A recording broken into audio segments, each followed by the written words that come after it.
All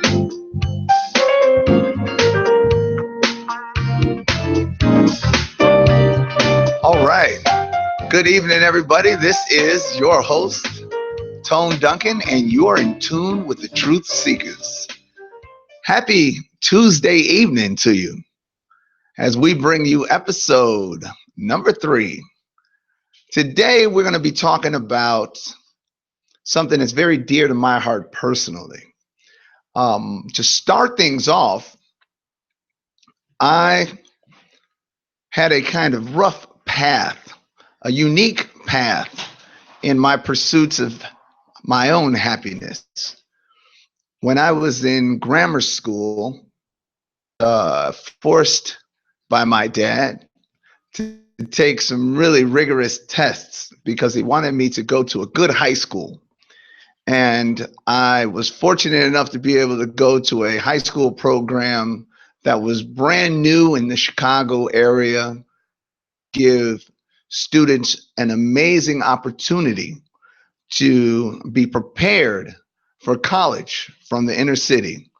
Even then, when I was a kid, it was well known that kids were not prepared to compete with the rest of the nation for college acceptance coming from the inner city of Chicago. And so I was tested into a program called the Paideia program. And that program was supposed to be the most compelling, most ahead of its time program there was. My father was so happy for me, and it started off really, really awesome. School was great. I was able to position myself to go to a good college, and I went through Ada S. McKinley, and that was a program that allowed children that didn't have money and didn't really have a lot of college awareness. It offered them the tools to get into a good college. I remember going to Ada S. McKenzie, and I went there and they told me, they said, excuse me, Ada S. McKinley. And they told me, they said, you went to a great high school, you've got all the academics you need. Now we just need to prepare you for college. And so with a little bit of their help, and I mean, these people were amazing. They got me into the University of Illinois, Champaign-Urbana, into the English department. And I was supposedly on my way to be a lawyer. I was excited. Couldn't stop me. I already ran my mouth and argued with everybody. If anything, everybody who's ever been to the Paideia program knows it's all about seminars and active debates, lively positioning of your points, making sure that you articulate well and leave no room for error. Well, listen, there were a few errors that happened. One day when I was hanging out with my brother Gary and a couple of friends, we were on our way to a party. This was right before my semester was supposed to start. I was put in a bad situation. Chicago police, as we know they can be, was acting a little afoul and came up to my brother and I and accused us of being in a gang, and more importantly, tried to manhandle us and mistreat us because there was an unfortunate shooting in our community that left a young boy dead. A young boy, might I add, that I knew very well, that I knew his family very well.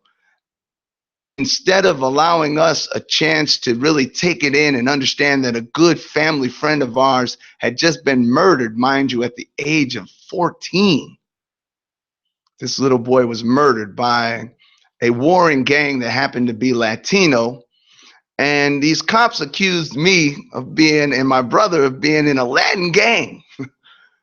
Now, I have nothing against Latinos. You know, I love all my people, but I'm not Latino, and I'm not in a Latino gang. So my brother and I, we turn to the police and we say, hey, we're not Latin. These were a particular gang he accused us. We're not Latin kings. We have nothing to do with this foolishness. Well, in their minds, they had something that they wanted to do that was a little more aggressive than what we were considering. So they just out and started trying to whoop us. And it was a bad situation. I've spoken about this in the past, and I will speak about it again in the future at a different time. But it ultimately ended with us being jumped by the police. And to add insult to devastation, they charged us with 21 counts of aggravated battery, 21 counts of felony aggravated battery. I was without words. I was scared. I didn't know what my future was going to look like. So, what happened? All I know is that I was supposed to be going to the U of I. I was supposed to be going into the English department. And how could I be a lawyer now when I might end up being in jail? It was a terrible situation. My heart was just crushed. I had no idea what my future was going to be, my brother's future. My mother and father had just lost a son. My brother was just killed not more than 7 months earlier. And here, two more kids are about to go through something. It was like a curse. I remember calling the dean of the English department and trying to explain what happened. And he said, listen, this has nothing to do with us. You're going to have to deal with your problems. And after you have dealt with them sufficiently, whatever that means, you can reapply. So now every dream was crushed. I had no idea what I was going to do. I was depressed. This legal battle took 2 years. 2 years. I was 19 years old when I got arrested, December 12th.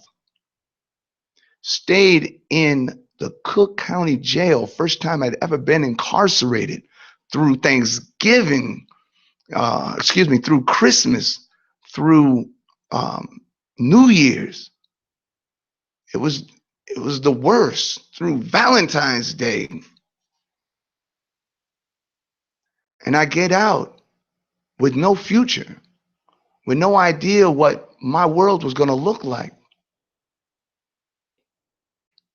Well, while I was fighting this case with my brother Gary and not knowing how are you supposed to beat the police? I mean, they are the ones you believe in court. There was no reason for anybody to believe us. We were not of any nobility, any aristocracy. We had no affiliations with respectable folk. It was no way in my mind that we would win. I mean, we didn't even have any witnesses. The two witnesses that we had were arrested and charged as loiterers in the situation and friends who possibly could have had some implication into the crime themselves.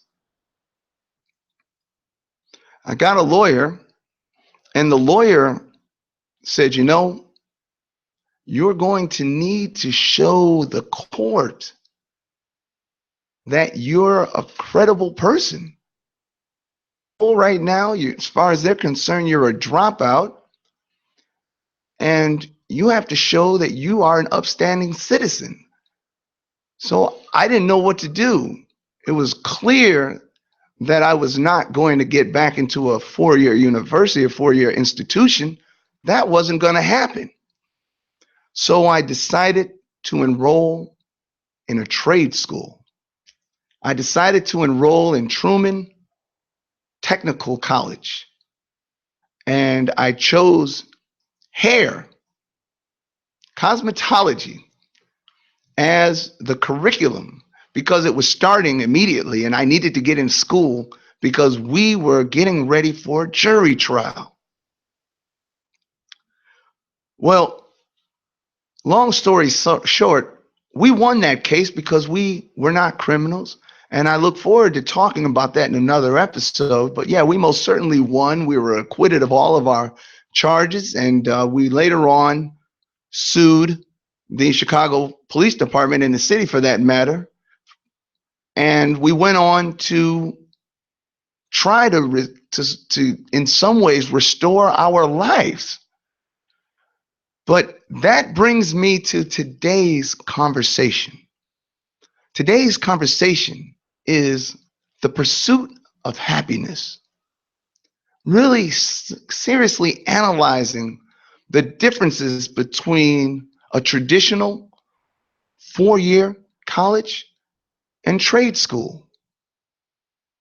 For me, I was forced to go a route I had never really thought out thoroughly because of my situation. But as I learned more, I felt stronger in my approach. I felt that there was a good chance that I could turn this into an awesome opportunity and create income because I was in a creative trade that was goal oriented. And I even saw ways to become an entrepreneur. But today I want to talk to you about that because coming out of high school, I was told from everybody, from my neighbors, my mom, my dad, my cousins, my teachers, you got to go to college. You got to go to college. College is where it is. If you ever want to be anybody in this world, you got to go to college. And even though I didn't know what go to college really meant, there was no college graduates in my family. And there were not a lot of college graduates within my peer group's families. If there were one or three, they were uniquely different. Most of the people that I knew in my inner city community, they didn't go to college. Most of the parents that we knew, they were hardworking people. And they wanted us just to, they had never done before. But why do so many of us get told to go to college? I mean, typically it's because you make more money graduating college. At least when I was a kid, that was compared to high school. You know, a college graduate would make $15,000 a year more than a high school graduate. $15,000 a year. I want you to understand that's $1,250 more a month. When I was a kid, $1,250 a month meant you were living in a beautiful home and had a car on the side. So a college graduate should be able to have the American dream while he was still awake. So there was all this interest, reasons to go to college. But why? What were my other choices that I didn't know about? Because there were some drawbacks to going to college. And for starters, a bachelor's degree takes 4 years, which means that you won't start your ability to create this income for 4 years. And coming out of high school, 4 years was how long it took to get through high school. 4 years was a long time. There were still dog years in our life. That was like times 7. But that 15,000 a year, that equaled $450,000 over 30 years. That's a full mortgage anywhere. Back in those times, that was amazing. Right now, today, a $450,000 home anywhere is a beautiful home.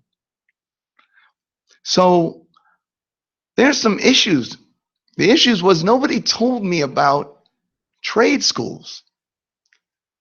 And when I went into trade school, cosmetology, I went in with my head down as a failure, as somebody who didn't know the benefits of a trade school. I didn't understand that going to a trade school allowed you an opportunity to make decent money. One of the drawbacks that I'd always struggled with was the costs. The cost of a 4-year education. I mean, I don't know if you know this, but on average, and this is according to the National Center of Education statistics, on average, a bachelor's degree in America is $127,000. I want you to understand that the average bachelor's degree is at an average university. It's not a university that has good clout behind its name. It's not Yale, it's not Duke, it's not Princeton, it's not even Georgia Tech. It's University of Kankakee. It's Columbia, and not the Columbia on the East Coast, but the Columbia downtown that was ranked one of the worst colleges based on tuition in the top 10 worst in the country. I was shocked on that because when I found that out, I was paying for my daughter's education there. But that's the point, $127,000 for your average.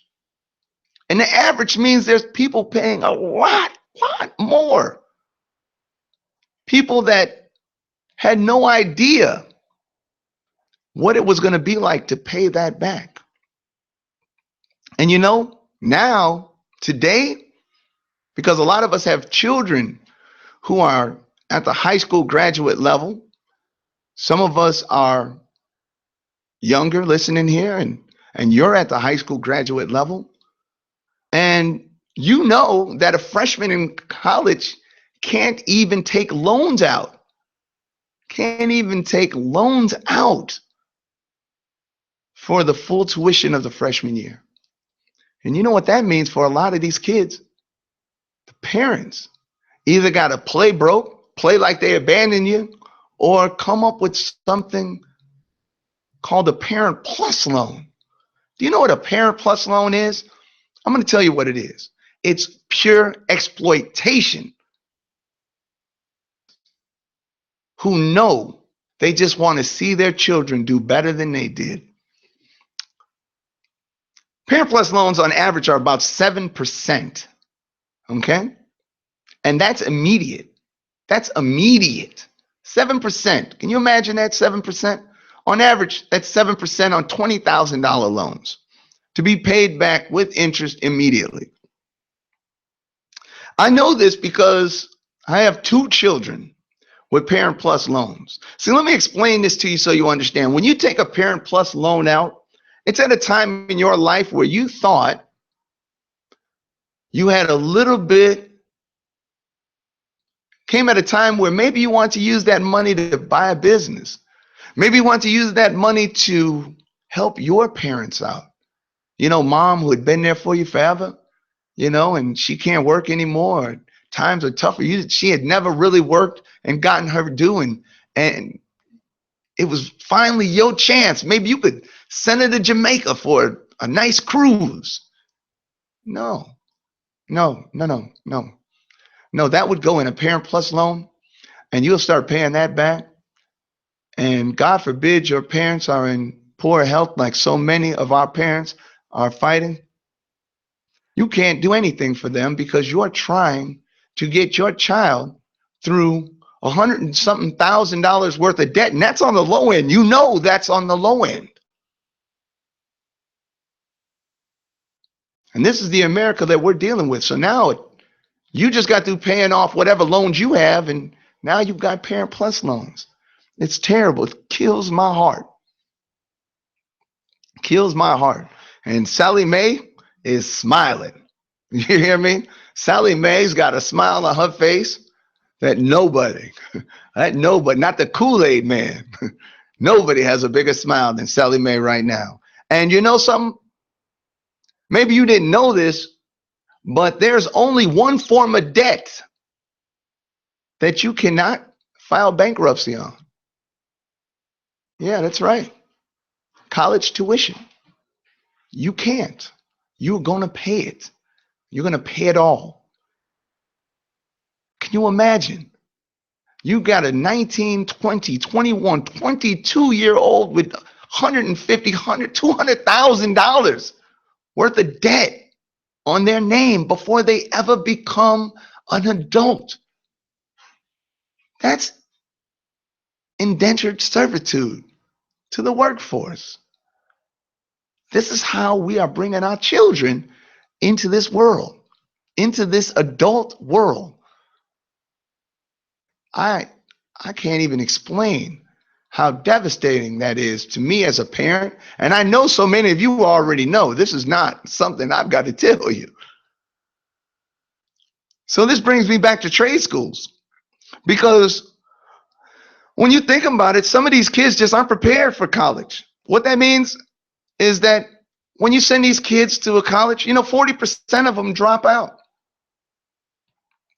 40% of these kids drop out of four-year universities, four-year colleges. And then you say, well, I'm going to have my child just go to a city college then, a two-year junior college. Well, you know what the numbers are on that? 70% of them drop out. 70. Because they're not ready. Typically, it's just because they're not ready. You guys, low income, I want you to hear this from me.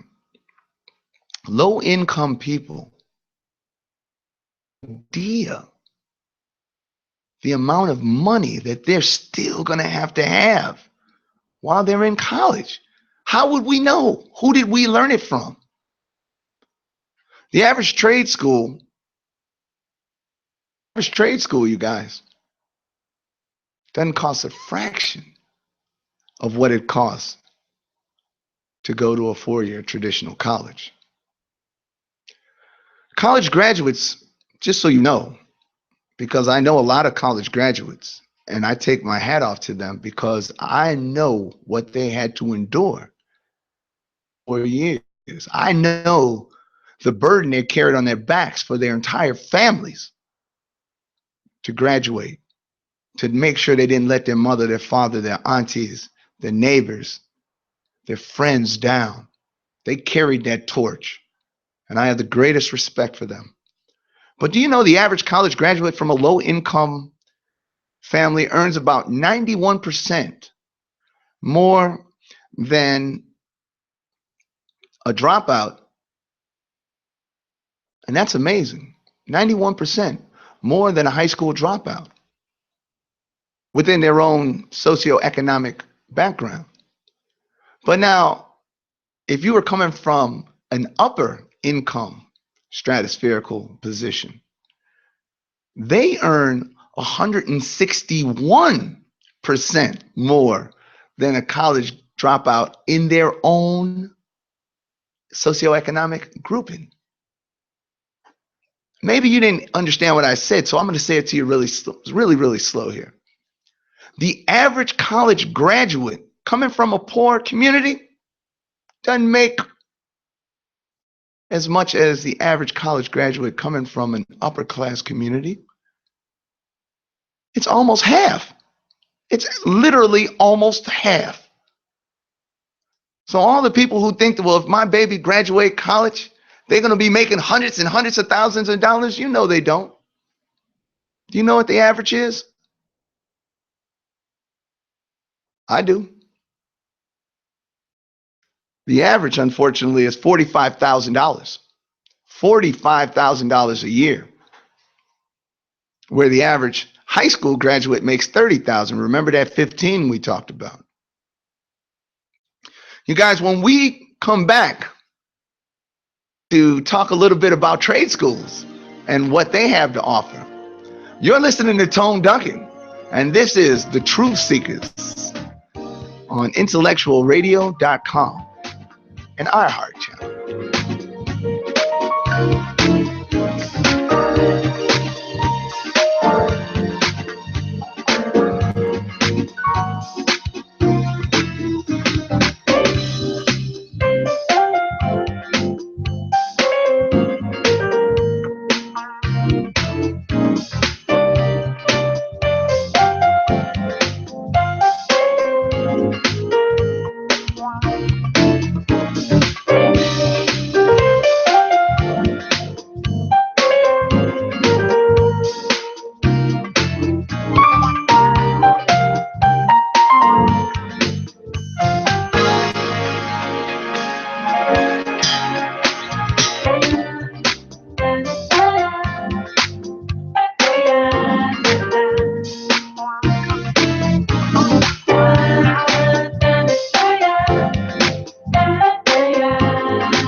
All right, we're back. This is Tone Duncan, and you are listening to the Truth Seekrz on iHeartRadio, IntellectualRadio.com.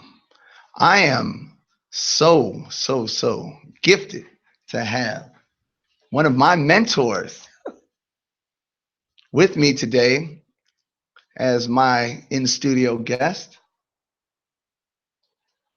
In certain areas, this wonderful woman needs no introduction. She is the owner, director, and operator of one of the most historically respected barber schools on the South Side, the original barber school that has been Black owned, family owned since the 40s. Since the 40s. And let me tell you, there's a lot of conversation that she could have.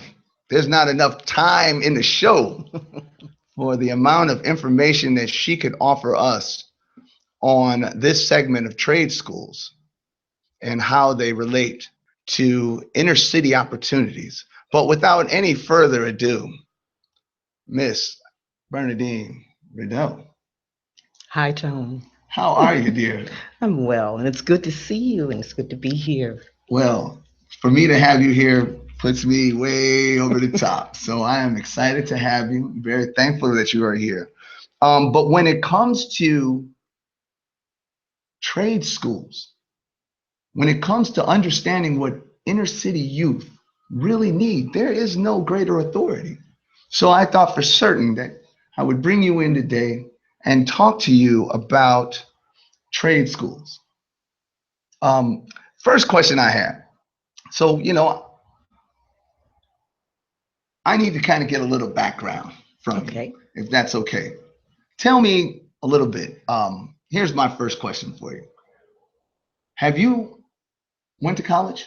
Yes, I did. Okay. And I went to one of the schools that you spoke of. Oh. I graduated from Columbia, Mm-hmm. and this was before it had financial aid. Mm. I, Wow. yeah, I went after Dr. King was assassinated, and everyone became aware and wanted to do more for Black education and teaching Black history. So all the schools were giving out Black scholarships. And I was able to get a scholarship. And I had that scholarship for the first, I believe it was 3. And then once it became financial aid based, I had to take out a loan for like the last year, I believe, of my schooling.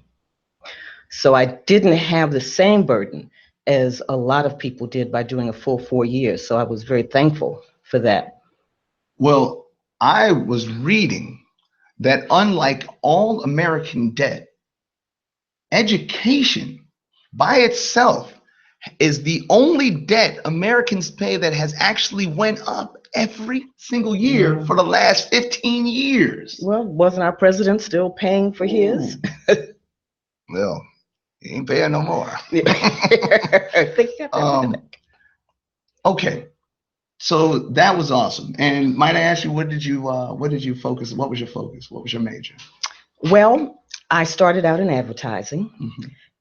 and I was in my advertising class, and the instructor that we had, as he talked about it, he said, well, advertising, yeah, it's not all that. But the really wonderful thing about Columbia at that time, it wasn't structured like a traditional college. You didn't have to take math and science in order to graduate. You had to take classes like music in the theater and creative writing. Wow. You had to take classes that were geared toward your creative energies. Right. And at that time, there was only about a dozen or so Black folks in the school. Wow. Wow. So you were really kind of leading the trail on that one. Yep, I came out of the south side of Chicago, living a nice little South Sider's life, going to sets and hanging out with friends and doing all that. And then I ended up in a school where there were these lighter expression people that I wasn't really used to being around. Right. But I learned a lot. Wow. I sat back, watched, listened, and I learned how to find my place. Okay. And clearly you went to trade school. Well, I had no choice in that. I came from a family of barbers. Okay. So, I mean, I lived in the back of a barber shop for the initial part of my life until I was about 11 years old, and then we moved to Inglewood. Wow. So we were in Bronzeville on 43rd Street. And my parents told me, you're going to go to barber school. It doesn't have to be what you want to do, but you're going to go. Because if you have nothing else, you will always have it to fall back on. Wow. So at the end of my junior year, I went to barber school. Wow. And I went to the school that both my parents had gone to. It's no longer around, which made us ultimately the oldest barber school in the city, maybe now even in the state. Wow. Wow. Okay, so here's my question, because that puts your footing so solidly on both sides that you understand, because you've seen what the culture was like in college. You know the quality of kid, the type of mindset of that kid, and you obviously know from your experiences who the average trade school kid is, what their preparedness is for the real world, and how well one or the other would fit them. Mm-hmm. In your experience, who is the kids that you see coming to your trade school looking to try and find a way? I mean, this is ambitious. These kids could be doing anything. They could be working for the number one employer of Black people, McDonald's, or the number two employer of Black people, Walmart. I'm sad to say, very sad. Or the street. Or the because it does get worse. Yes. It does get worse, and it's very sad, because a lot of these kids are dealing with the with what we see every day. They embrace in their real life peer groups everything that we see on TV now. They're dealing with every day. So yeah. Well, for me, I feel like my generation, we came out with a decent basic education. And after the death of Dr. King, it's almost like they decided not to educate us any longer. There was like the miseducation of Black folk. That program that you spoke of, that you went to in high school, that's how we know one another, because my son went to that program. Yes. Because I was trying to put him somewhere that I was hoping would stimulate him and get him to move on. But then that's another story. The students that we get, they're mostly young men. We get some women, but mostly young men who now have already got some haircutting experience. Some of them are even working in shops where they shouldn't be. When I was in school, you got people that didn't know how to cut hair. You went to school to learn how to cut hair. Now they're coming to school because they know how, and they think they want to go and get their license. Wow. What bothers me is that when a young man in particular gets into some type of legal problems, and there was a time, remember Washburn? Oh yeah. Washburn was just a few blocks away from 26th in California. Wow. Yeah. So to me, logically, if you really wanted to help someone, you could have started finding out what these young people were interested in. And there you had this school that was teaching all this trades. Right. But then we have to understand that that was not meant for us. All by design. Yeah.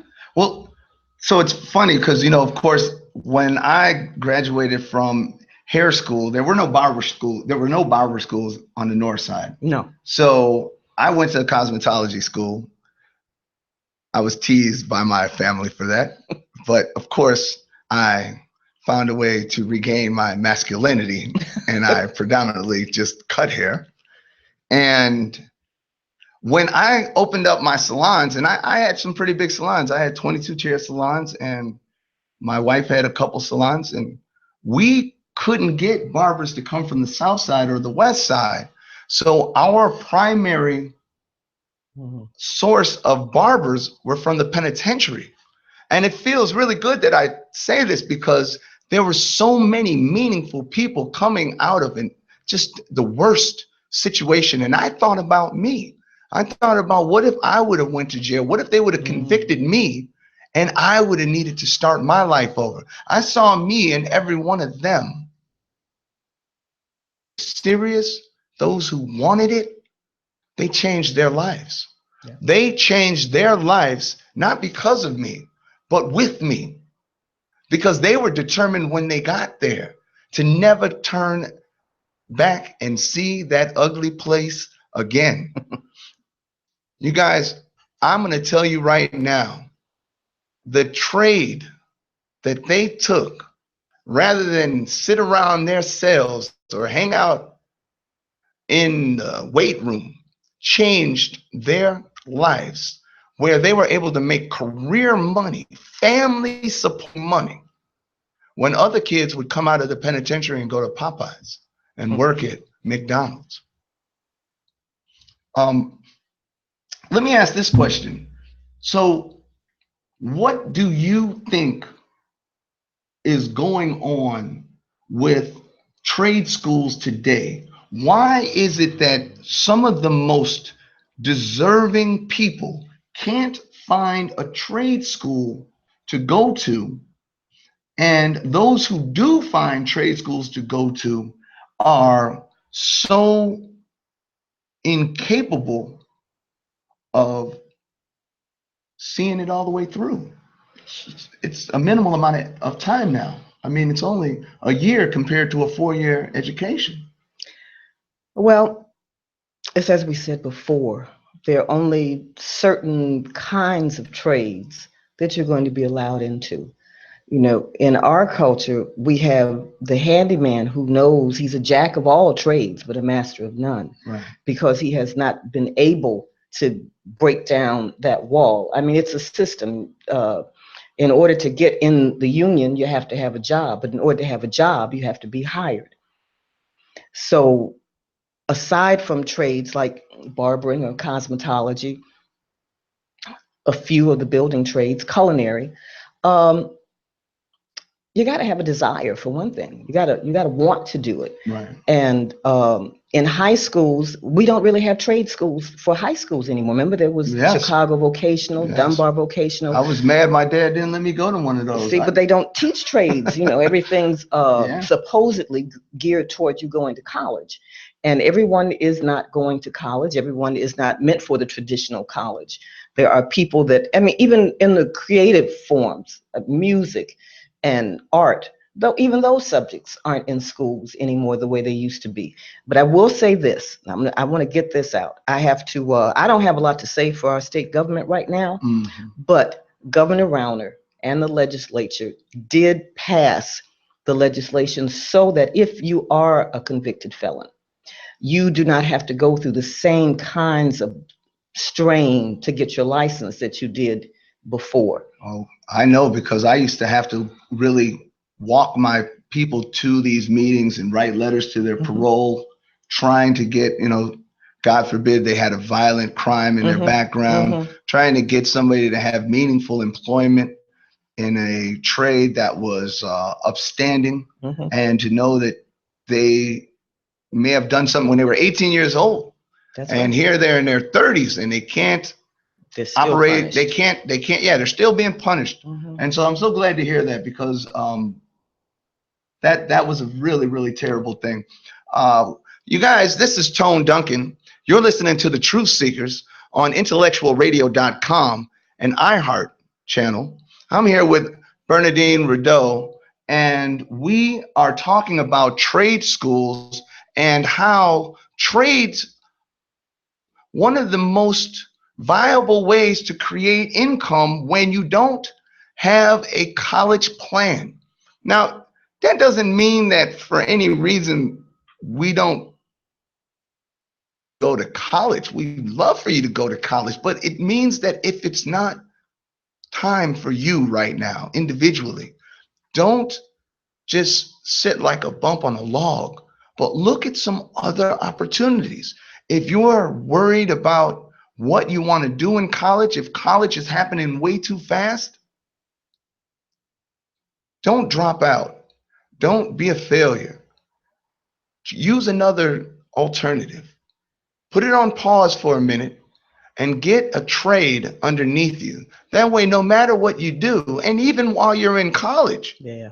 you'll be able to utilize that trade and create good money where other people are only cashiers or stockmen or janitors. You'll have good money. So this is a great way. You know how the Army always says, go to the Army and then you'll make some money while you're in college. Well, go to the trade school and you're guaranteed to make some money without having to duck bullets all the time. I wanted to point out that there's a lot of college degrees that are being outsourced right now. So a lot of people, they went out, they got these degrees, very expensive degrees, and believe it or not, it's not the trades that are being outsourced. It's the degreed.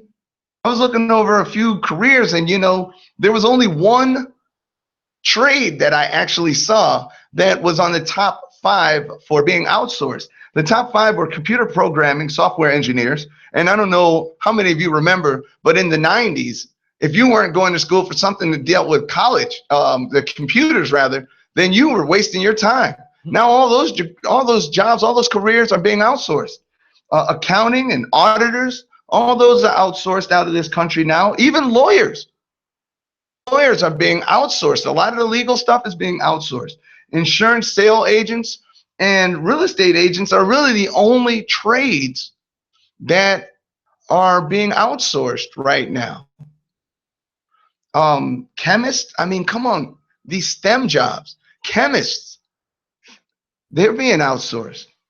Physicists, they're being outsourced. These are all $180,000, $250,000 college tuitions that aren't there. But your electricians, your plumbers, your barbers, they're here. Your beauticians, your daycare operators, cosmetologists. I did say beautician. Yeah, you I did. should know better because Yes, I'm actually that's a right. I told you I still got a little deal with that. So we want to point that out because it's really important to know that. It's really important to know. And another thing, and I keep it real with you because we're the truth seekers. You have to understand that a lot of A students in the inner city, they may be A students, but a lot of our children, they're not testing at a level that's on an equal plateau with other ethnicities. On average, we are testing somewhere around 430, 425 on our SATs as African Americans. Just so you understand, whites on a whole are at about 530, not to be outdone by the Asians who are somewhere around 570 to 585 on the SATs. Latin Americans, they're somewhere around 500, 450. But we are by far the lowest in our test scores. And we talked about this a little last week. But what I'm saying that for is that oftentimes we get to college and our high school curriculum did not adequately prepare us, and we don't have the confidence other students have. We don't have the prerequisite information. And that bothers a lot of our confidence. That creates anxiety and stress. And maybe if you'd have had one more class, or maybe if you would have had an opportunity to take a couple prereqs at the community college level, it would have strengthened you a little bit more. But now you're repeating classes that cost somewhere around $2,700 a class. And of course, the dean doesn't mind. They'll put you on academic probation and resell you the class. Pay for that. You. Parents, who's going to pay for that mess up freshman year that so many of our children have? We are. Parent Plus loans. They'll give you another one. No problem. This is real. So, Bernadine, I'm going to ask you, and I know we're running out of time. Good Lord, what happens to that clock? It must be on caffeine. Bernadine, what do you say to a child who's not very confident in college, but he doesn't want to let his parents down. He knows that she's capable of obtaining something. You tell them when they come into your trade school, to your barber school, and they want to know if they're selling out by going to a trade school. Oh, no, by no means. You're not selling out because everyone has their individual gifts. And being a barber or a cosmetologist is a gift. Uh, Someone has to make you look good. Someone has to make me look good. Yes. And you look good, by the way. Why, thank you very much.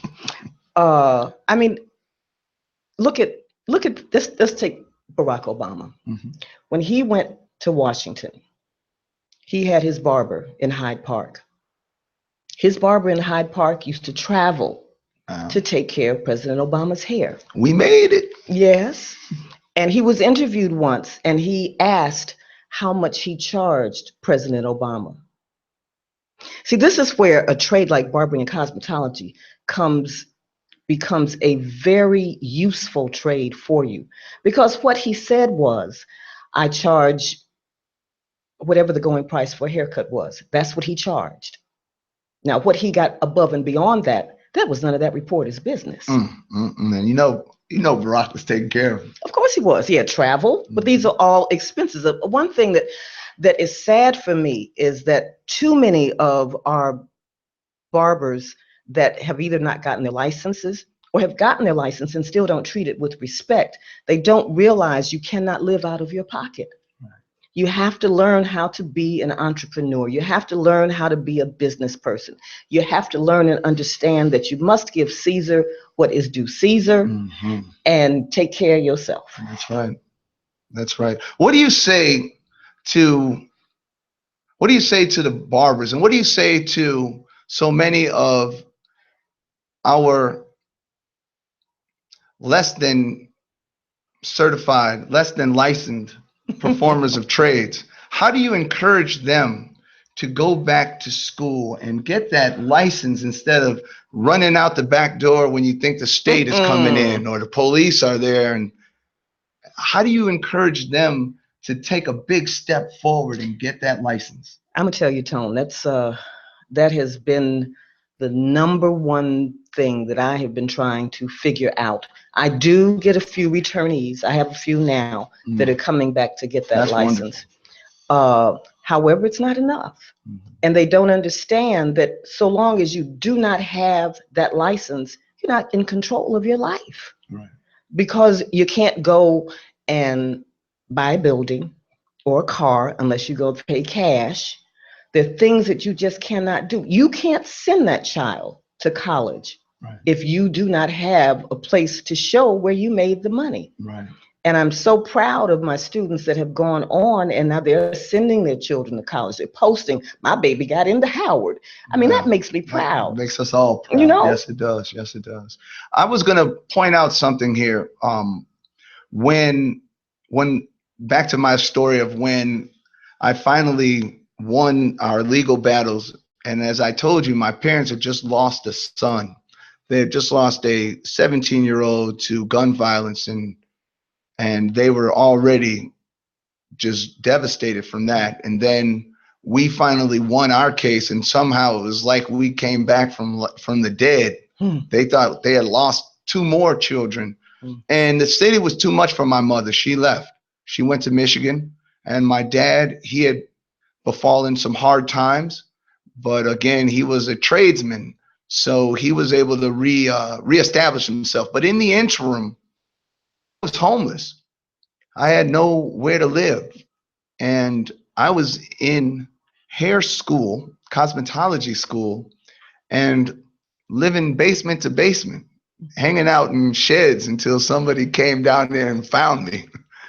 And I laugh and I smile at it now, but when I was in school, I ate off the tip money. They couldn't pay me, but they could tip me. That's right. And I realized then how lucky I was, because across the street at regular school, I had friends who were homeless there too. You know, this is Wilson. This is Uptown. Yeah, yeah. This is on the north side that they don't talk about. That's right. This is where there were a lot of struggling, a lot of hurt families.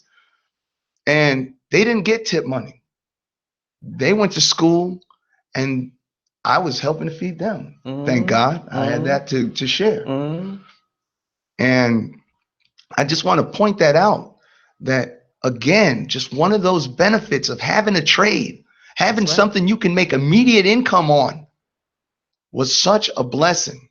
You guys, this is Tone Duncan, and you are listening to the Truth Seekrz on IntellectualRadio.com. We're an iHeart channel. Tune in next Tuesday as we bring you more of the truth.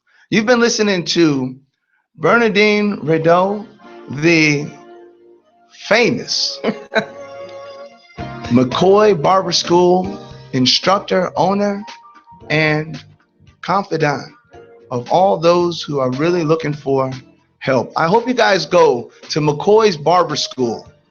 If you're on the south side, or if you know how to travel, get over there and be under a real mentor. 2059 East 79th Street. And has been there since forever. Thank you so very much. This was such a meaningful conversation. Tune in next Tuesday, you guys. Peace.